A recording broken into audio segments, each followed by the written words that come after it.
Evening, everybody. This is the next in our version of the Property Portfolio Solutions webinars. And tonight we're going to talk about the buckets of property investing. Now, property buckets might seem a bit odd to people and what have you, but good. What we're aiming to do for you here is to show you how the buckets can describe the journey to financial freedom. We're going to look at the machinery, the equilibrium that's required for the best performance. And we're going to talk about how we can help you with that equilibrium to get to your financial goals. So who's the webinar for? The webinar's for you guys, because you know that you've decided that property is the way to go. You know that it's the right investment strategy, and you know you want to achieve those goals that you want to get to in the most efficient manner. So again, this time, if you didn't get your special gift last time, we're putting a special gift on for those who stayed at the end. And that's our property investment blueprint, which I created. I've been asked to jazz it up, but unfortunately I haven't had time because I'm on holidays, enjoying my way of wandering around the countryside.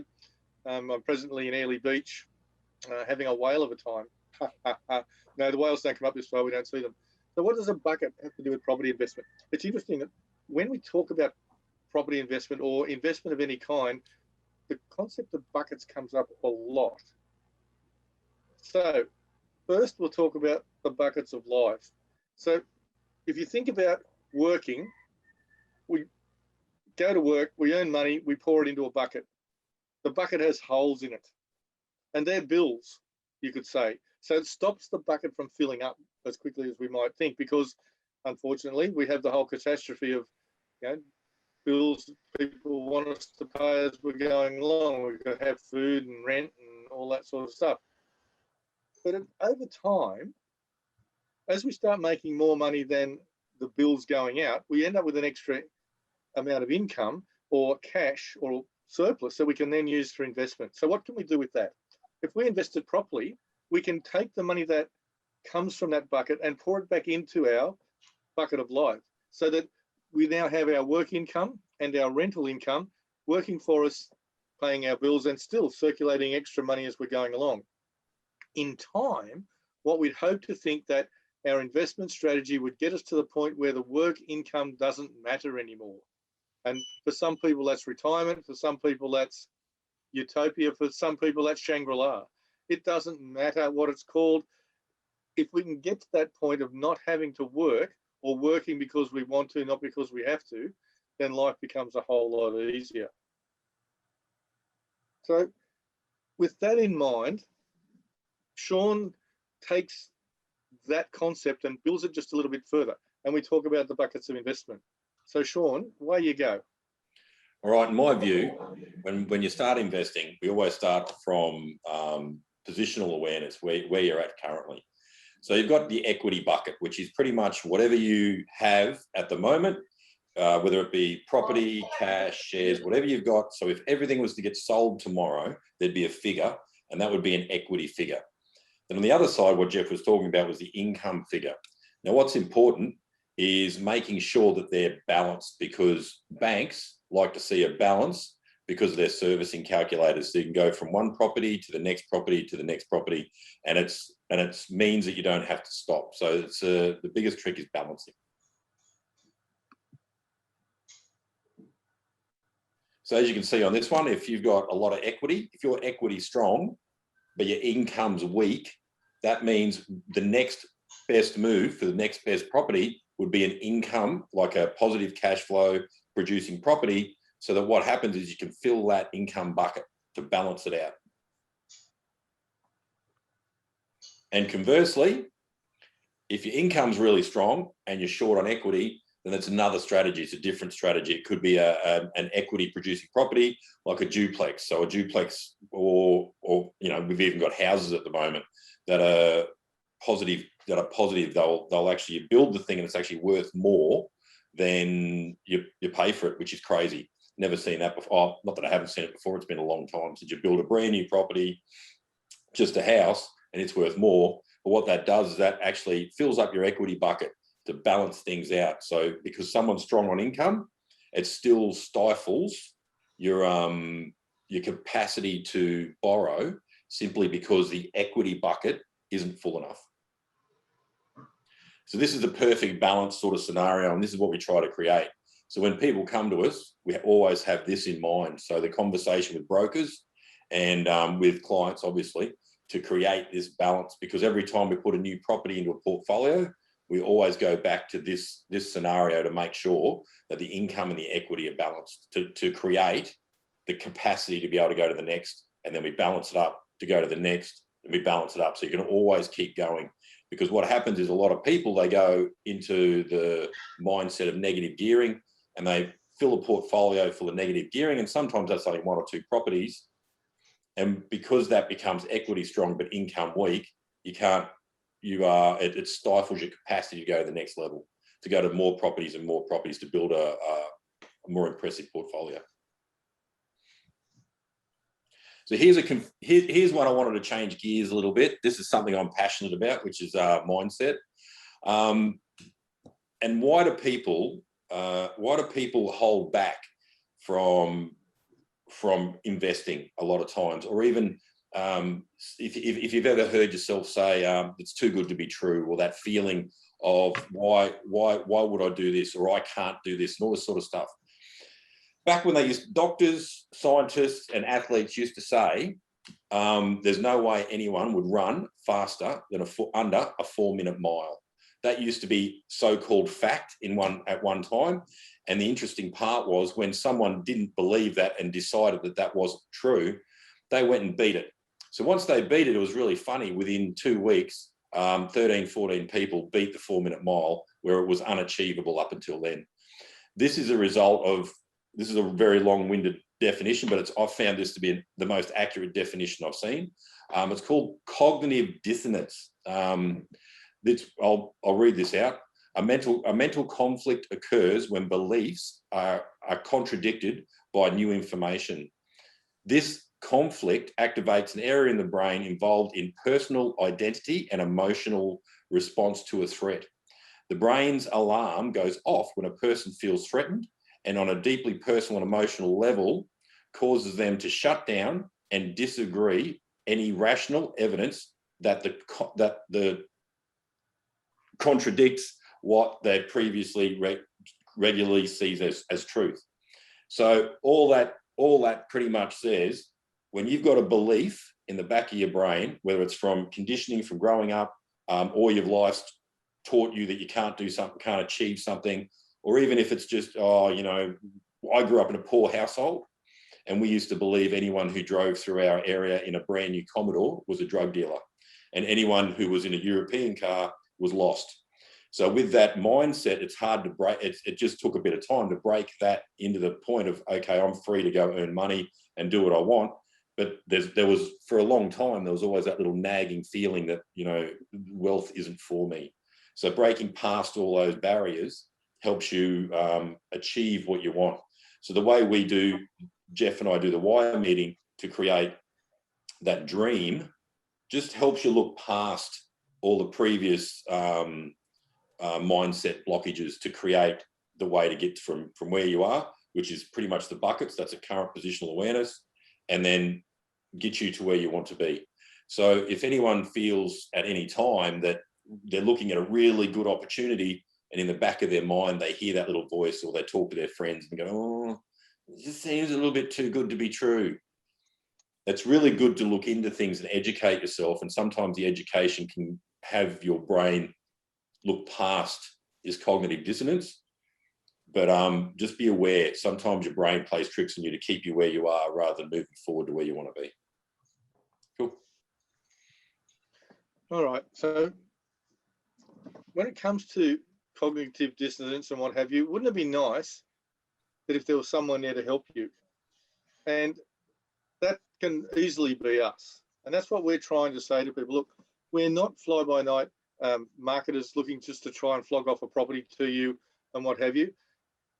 We're there to help people, take them by the hand and take them towards their utopia. It's all about making sure that we can do what we say we do to get you to where you want to be. So understanding you and assisting with the finances is a huge part of what we do. With getting to the what Shaun was talking about is the why meeting, is very much understanding what the number is that we need to get to. So if you think, well, I need a $3 million house on the water and I need an income of $150,000 a year, you can convert that into, with a mathematical formula, sitting down with numbers, you can work out a number that you need to work to say, well, okay, I need $3 million worth of equity to have my house.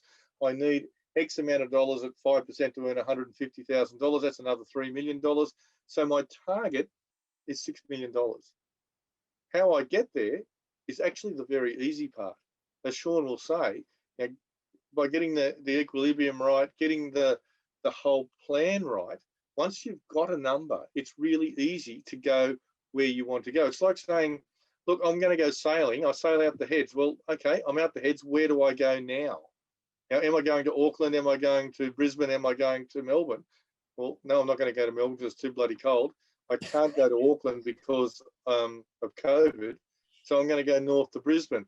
Oh, look out, she's going to put a passport thing on there and we're not going to be able to go there either. But that doesn't really matter. As long as we've got the direction we want to go, the plan can happen. If people throw left curves at it, that's not a problem, because like we showed you with the seesaws, it's all about getting the equilibrium right to be able to get to where you want to go. And building your retirement and income, oops, wrong way again, I keep doing it. And then this is the big thing.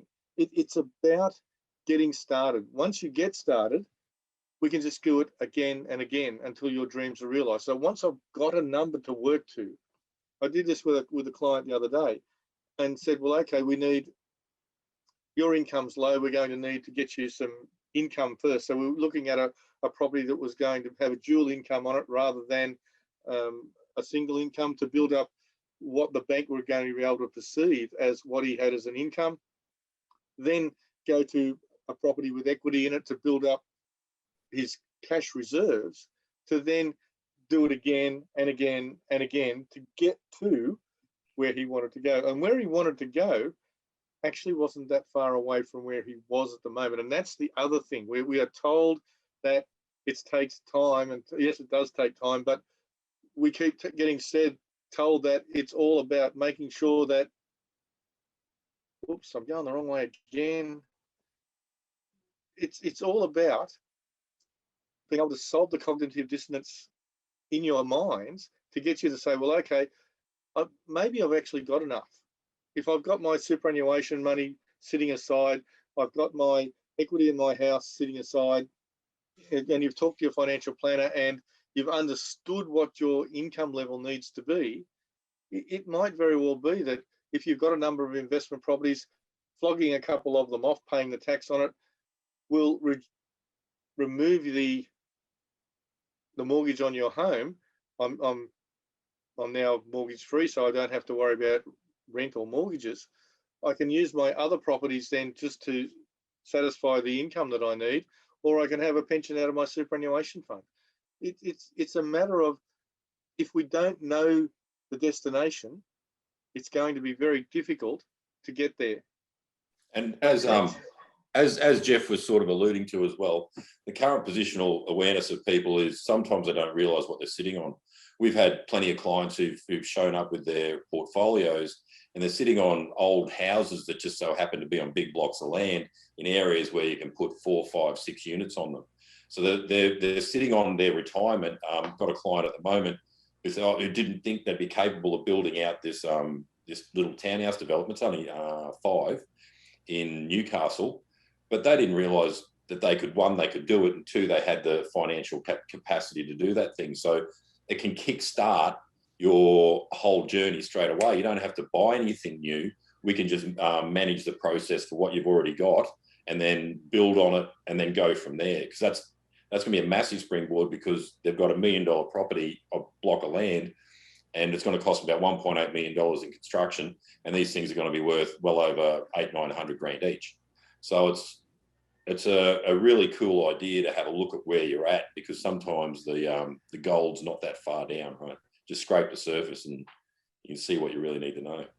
But like I said before, it's all about knowing your dreams. That's why we spend so much time in what we call our why meeting, getting and working out what people really want. It's funny sometimes to say, well, what sort of income do you need?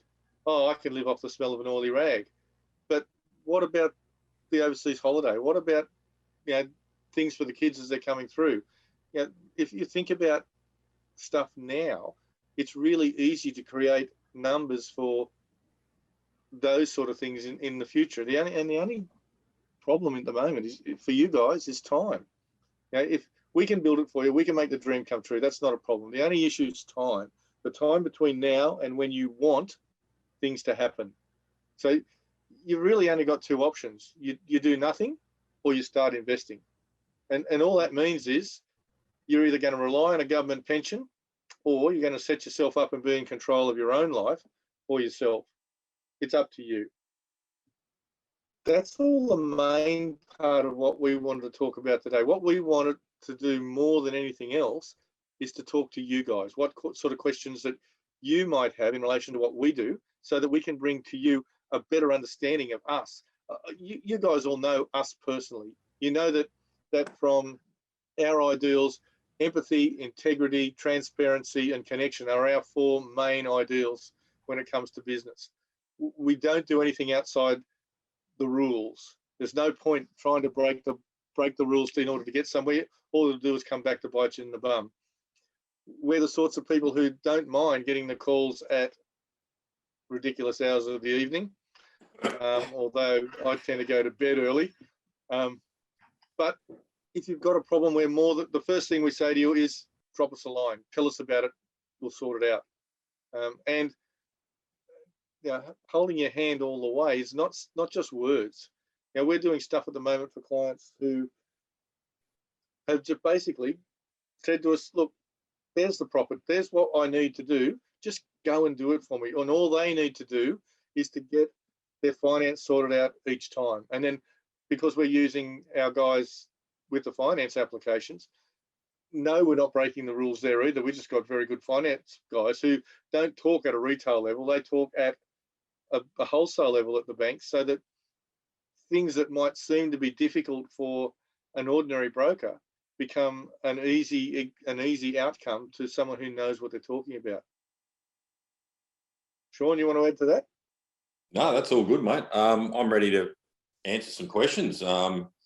Let's see if we can inspire some pretty cool conversation. Has anyone else got a question that might be absolutely relevant? Hi, Sue Kelly. How are you today? I've got a question, Jeff. Yep, fire away. So with investments, I just want some clarity. When you guys say that you have a look at what I want to achieve, and then you say, and we'll design something towards that, do you take in what I think I need, or what factual evidence will give me what I want faster? Oh, that's a good question. My answer to that is, I start with what you think you need, and then I will talk to you about how you got to that number, so that I can get to the number that I need to work to. So if you say, well, hang on, I want a house on the hill worth $5 million, and I don't want a mortgage, that's a given, that's fine. So there's $5 million into the pot that I've got to deal with. Then it's a matter of saying, well, hang on, how much income do you need to earn without having to lift a finger yourself? Now, if that's $2,000 a week, or it's 10 grand a week, or whatever, all I really need to do, if I can get you a rental return of 5% on cost, then if I'm saying $2,000 a week, that's $100,000 a year. I really only need $2 million worth of other equity to generate that 5% to give you that $100,000 a year. So therefore, I'm then looking at $7 million worth of total equity that I need. Then Shaun goes to work and starts saying, well, hang on, okay, in order to get there, I'm going to have to do the bounce between the income and the equity type properties as we're going up the steps towards your goal. And it might very well be that at some stage you've got 20 properties on the go, or done, or whatever, and then we will decide, well, hang on, how do I then get back to my utopia? Well, then I can sell some of the properties I've got, pay off my mortgage. I've got other properties there earning me my income that I need to live on. I can effectively walk away from work. Was that the question you were asking, Gil? Yeah, in a roundabout way. Yeah, I really understand it, because correct me if I'm wrong, what I've understood from your answer, Jeff, is when you get to the point where you understand my position, you guys will just do all the research with all the factual information to give me the best opportunity so that I can feel more comfortable about moving forward with getting to my goal. Is that right? Absolutely. That's how we do it. Great. And the other thing is, in time, if the why changes, if what you want at the end of like for retirement or whatever it is you want to invest for, if that changes along the way, we just change the figures and it just changes a few clicks on how we get there. So, but that's all stuff we work out in time every time we take another step. Does that make sense? I'm doing one for a client at the moment who's got a whole heap of cash available. So what we're doing is we're leveraging him into a number of properties to build equity because we can. So he'll do 5 properties in the next 7 years, and he'll make close enough to $2 million out of that after tax. Then we'll take that $2 million, add it to the equity in the house that he's got already, and go and buy him an unencumbered house where he wants to live. Then for the next, because he's only a young bloke, for the next 15 years, we can start then building property income to give him, he reckons he wants $500,000 a year as an income, to get him that $500,000 a year. So that's $10 million worth of property. That's not a difficult thing if you've got the time to do it. Yeah, he's young and he's got quite a good income too. So he's a pretty easy client to get to that stage. Yeah, him and his wife were on about 400 grand a year. Didn't hurt at all. Yeah. Okay. Yeah. Cool. Thanks for that. That helps. Like we said at the start, getting people to verbalise what they want is probably the hardest part of our job. Mm-hmm.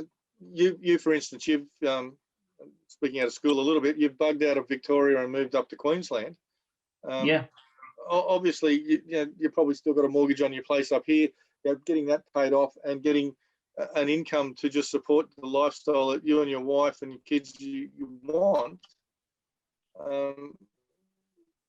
It's about putting those dreams into a number, because once you've got a number, it's just a mathematical game then. Yeah, got it. Cool. Anyone got any more questions? No more. I have a question. I always struggle to find the balance between when is the time to play duplex and when is the time to play long-term holding, getting the rental income. How we manage it by like a different stage of life or financial capability. How do we balance this two different way of playing properties? Yeah. Hi, Yvonne. Hi, Shaun. To me, it depends on one. Once you've got that figure for the goal, we've always got to think about that. Sometimes when you do a duplex, like you're saying, you get the equity uplift, which you've done a few of, and you get that profit. Sometimes that profit, if it's in an area that's continually growing, sometimes it's better to keep the property so that as the values go, you can just refinance that property, pull more money out to go to the next.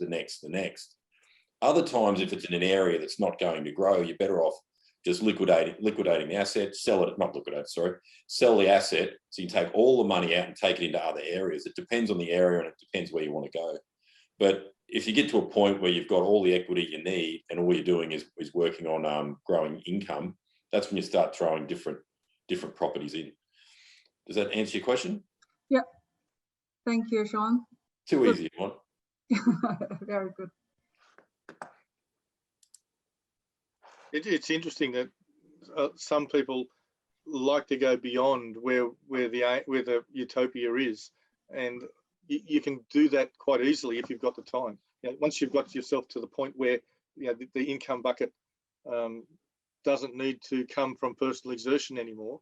There's lots you can do. It's a matter of getting there and being able to take that bucket away that allows you then to really play the game. But playing the game in the short term is all about getting to the number. I know it sounds very cold about how we deal with things, but seriously, if we can take the heart out of what you're trying to do, which is invest. You don't live in your investment property. We have a number of people saying, "Oh, do I have to check the colours and all that sort of stuff?" No, you don't. We'll do all that. We'll even get the tenant in there for you, and then, or put the thing on the market for you and get it sold. We do that because we can. It's very easy for us to stand and look at things. Being an accountant for so long, I can sit there and look at the numbers and I can make the numbers make sense. It's when you start putting the heart into things that things become a problem. Would you not agree, Shaun? I agree fully to a point. Absolutely, through the investing portion, trying to have getting too personal about the property part. I agree. It's all about numbers. It's all spreadsheet. My funny little saying is, if I could make money putting a dunny on the moon, I'd be putting a dunny on the moon. It doesn't really matter in that end. But the heart and the focus for me is always on that vision, that why vision. The reason why we love people to look at that and it's really important to get out of people what's really important to them. For some people, they want a Ferrari and a mansion. Me personally, I'd be happy with a ride-on mower on a bit of acreage with a nice view.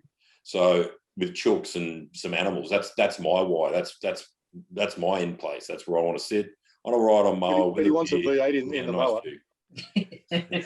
So that's the part where we like people to invest some emotion, is in that end goal, in that end pitch. Not the goal. The goal's the figure, the dollar figure, but it's that picture, that why, that vision of what you want to create for yourself. That's the important one. That's probably the only place through this process is to put emotion for me. So if people can focus on that, you'd be surprised if you focus on your vision, how easily you get to where you want to be. Exactly right. And I see Ian McTighe has joined us. You there, Ian? I think I am. Oh, good. Good. How's all things in the McTighe world these days? COVID recovery and business recovery finally sort of coming to light. So things are getting better, mate. How are you going with how's your trip? We're in Airlie Beach at the moment, but that's not what we're here to talk about. You have you been down the pool at the beachfront with half of Europe? No. Half of Victoria, you mean? Oh, sorry. No. It's interesting that I singled out Ian because Ian's at the start of what he wants to do. Being an engineer, he's a bit colder when it comes to the numbers, but it's still a matter of getting him to dream what the number is. Getting him to dream what utopia is, and then I can turn it into a number, and then we can work out how to get there. It's interesting, but is there? I noticed there's no one else has joined us, and like I said earlier, I made a mistake and email blasted a whole heap of people. Thought it was going to be 7:30. Lucky you're good at spreadsheets, eh, Jeff? Silly of me, but shit happens. Lucky I'm good at spreadsheets, exactly. But kill it there rather than just ramble on. Hey boys, I've got a question about the buckets. Yes. So, I get the whole concept of buckets. When I'm thinking about my personal position and my investment position, is it a good idea for me to do buckets like multiple categories or multiple buckets? Or do you just have the one bucket that you fill as a total and then you say, oh yeah, I've got this hole here and that's the category? Does that make sense? Yep, and I can answer that question is with whatever floats your boat, mate. Yeah, awesome. Because again, it's your plan, it's your vision, and it's our plan to get you there. Mm. All right. So if you come up with, and we want to turn it into buckets, then yeah, there might be a number of buckets you want to have to get to where you want to go. But at the end of the day, it's that bottom bucket we want to fill up, isn't it? Yep, got it. So if you have other businesses that you want to invest in as well as doing property stuff, we'd love you to be doing all property, but with a mind like yours, obviously getting to and doing other sorts of things will certainly help you get there even faster than what we can possibly get you there. And it all works together. Yep, I hear that. Thank you. I've got one more question, if you don't mind. Fire away.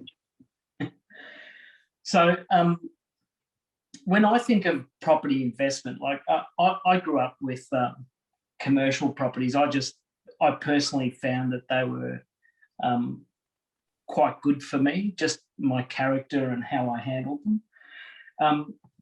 There's so many little things that I just didn't know about until I experienced them.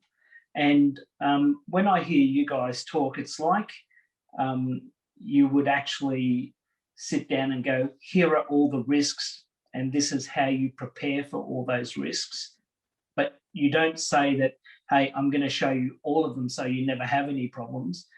Am I right in my thinking that these buckets and this approach is how to manage the best approach for you, whether it be commercial or residential, whether it's high risk, low risk, and for you guys, you help me understand how to take responsibility for any downfall that may occur if it occurs at all. Is that what I'm hearing from you guys? That's your question, Shaun. Accountants, no freaking personality, man. No, mate. So what? If I understand what you're saying, what your question is, it's do we explain the ups and downs and the risks and rewards? Yeah, absolutely. I'm more from the res space. I do versions of commercial with developments with people. Currently have student accommodation going on, which is it's commercial, but there's people still living in it.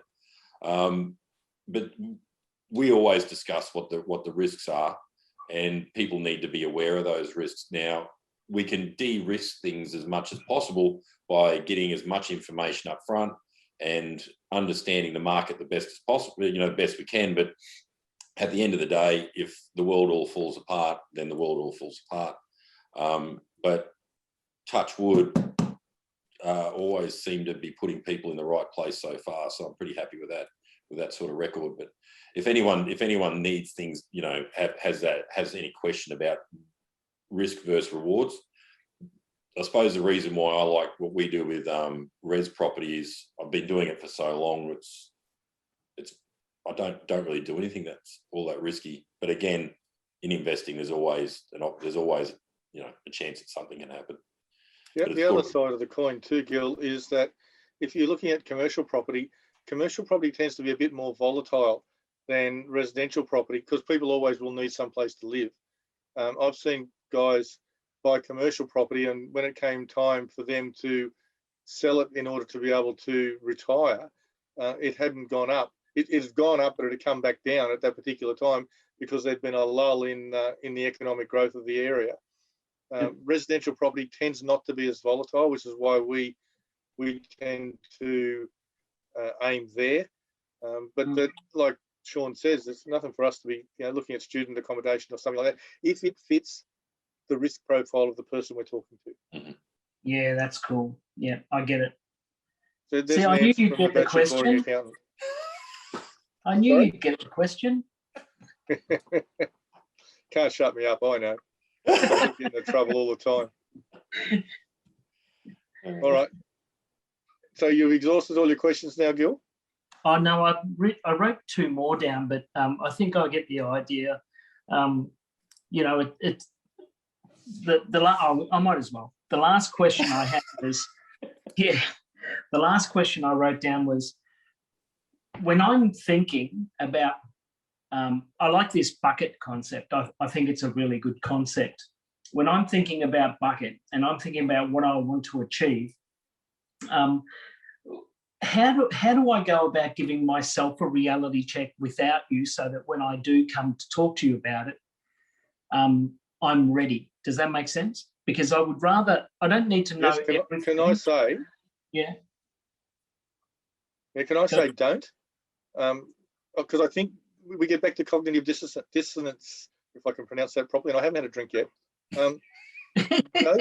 Those sorts of things will actually get in the way.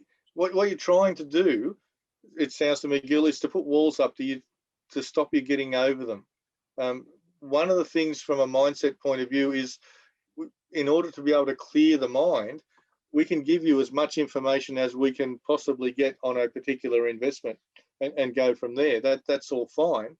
But if you go down to the pub and the guy at the pub says, "Oh, no, I wouldn't invest there," automatically there's a wall. One of the worst things we see as we're dealing with people is the throwing of walls up when they're not really there.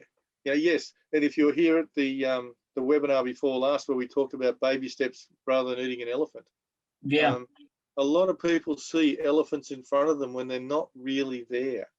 The joke riddle is, how do you eat an elephant? You eat it one bite at a time. Well, why not walk around the damn thing rather than try and walk through it? And we're deadly serious about holding people's hand and helping them around whatever obstacles they feel. Now, we've got a couple of clients who we bought 2 properties together. Side by side, we're going to put 4 duplexes across the 2 properties.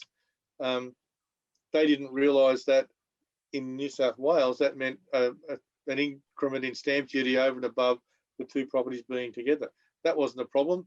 We discussed it with them, told them what was going on. It came up accordingly.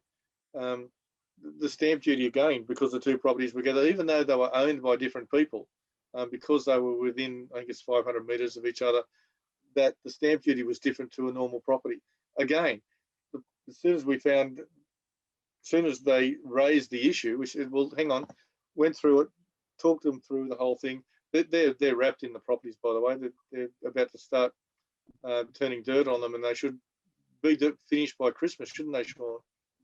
Before goes. So what I'm hearing from you, Jeff, is instead of making the effort to put stuff in my bucket, just go, hey, Jeff, Shaun, what's in my bucket? Let's work it out. This is what I want. Exactly. Sometimes you need to have a conversation.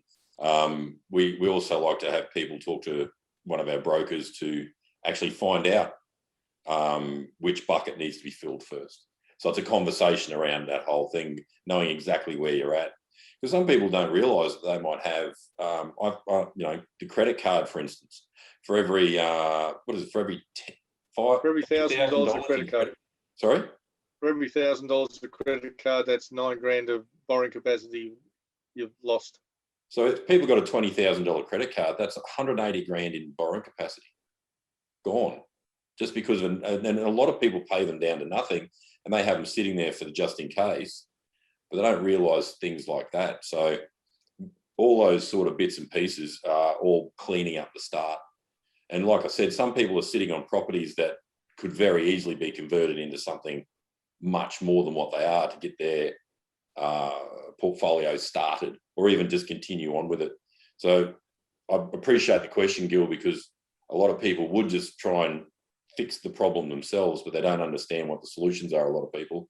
And that's not their fault. It's just that they're not in the game.